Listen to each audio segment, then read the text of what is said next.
The joys of motovlogging. The wind in your face, the hum of the engine, the scenic and beautiful countryside. It's great, but it can also be taxing. Motovlogging requires a lot of stuff, like cameras, batteries, chargers, cables, more cables. You throw in things like a drone, an inReach, a comm system in your helmet, and charging all this stuff gets out of hand in a hurry. So as you can see from that shot there, I got a lot of stuff on top of my bookshelf. Cables everywhere. It's a mess, and I got sick of looking at it.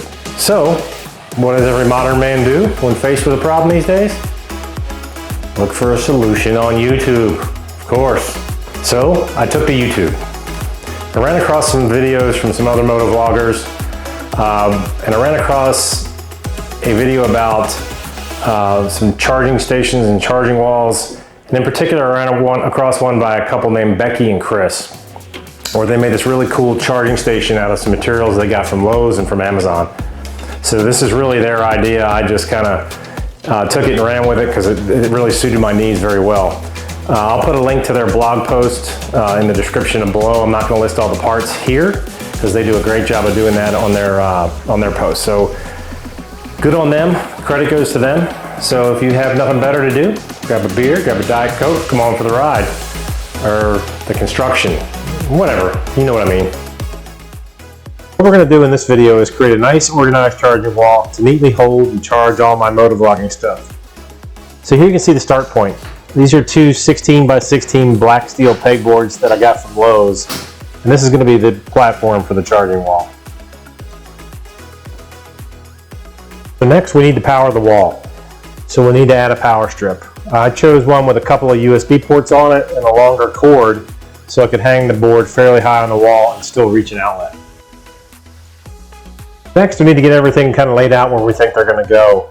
So I put a couple of my more common battery chargers on the wall and I laid them out where I think they might go. I'm going to use Velcro ties to secure these to the board since I'll most likely take them off from time to time when I travel. From Becky and Chris's video, they use simple wire mesh containers, office containers that you can get from Amazon or Walmart. These are going to get strapped in with zip ties and they'll hold cables and other related items. So this next part is really the heart of the wall. This is a 6-port desktop USB charger, and this is going to handle most of the charging duties, and it'll eliminate the need to have a lot of those bulky plug-in type charging bricks. Anker and RAV Power both make one of these units, and this one's a RAV Power charger. This is going to get secured with some command strips. As I mentioned, you'll need a few additional items to secure everything. Zip ties, drywall anchors.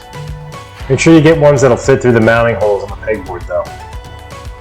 I also picked up a few extra charging cables that I can leave on the board permanently. Then like I mentioned before, I'll be using Velcro cable ties and some command strips. Lastly, I'm going to try to use some of these cable management pucks to keep things tidy and clean. All right, so I laid everything out. Got it kind of where I want it. Zip tied in what needed to be zip tied in and Velcroed in what needed to be Velcroed. So here's kind of where we are right now with the board. You can see a little bit in there how I kind of just poked little holes in through the mesh components there and then zip tied them through the pegboard. So I also marked the holes on the wall. As I mentioned earlier, make sure you get drywall screws that are going to fit through these little metal grommets that are on the back of these mounting holes. The mounting holes are right here. These are the bigger holes in the pegboard. So those are where the screws go. There's quite a few of them, so you won't have to worry about hanging up heavy batteries or chargers. There'll be plenty of drywall anchors to hold it if you use all the holes that are in the board. So well, let's get this thing hung up, get the cables dressed, and we'll see how it looks. It's getting kind of late. I finished. It's hanging up on the wall behind me. We'll take a quick tour in a second. But the primary reason that I did this was because every time I go out for a ride, I'll be running around the house looking for a battery, looking for a charger, a cable, something. And I had that tangled rat's nest of cables and batteries that laying everywhere. Sometimes they were laying in pockets or somewhere else. So I wanted a place where I could store everything. I know where it is. I can get to it in a moment's notice and get out the door and get on the bike. It makes motovlogging, I hope it'll make motovlogging a little bit easier as far as logistics go. I know that's a reason why a lot of people quit motovlogging, is just because they just want to ride and they don't want to deal with all this stuff. So that's the primary reason I did this. I want to make life a little bit easier. Let's go ahead and take a quick look at how everything's set up. Okay, so what you see here, now this is my layout. If you decide to do this for yourself, obviously you can do whatever you want. There's a million different ways to skin this cat. The pegboard allows you to hang hooks if you want to hang hooks. I just decided to use the mesh containers just like they did in the, Becky and Chris did in their video. So you get the power strip here. I like this one because it's big, probably a little overkill, but it's got 2 spots here for big brick-like chargers, which my lights require that.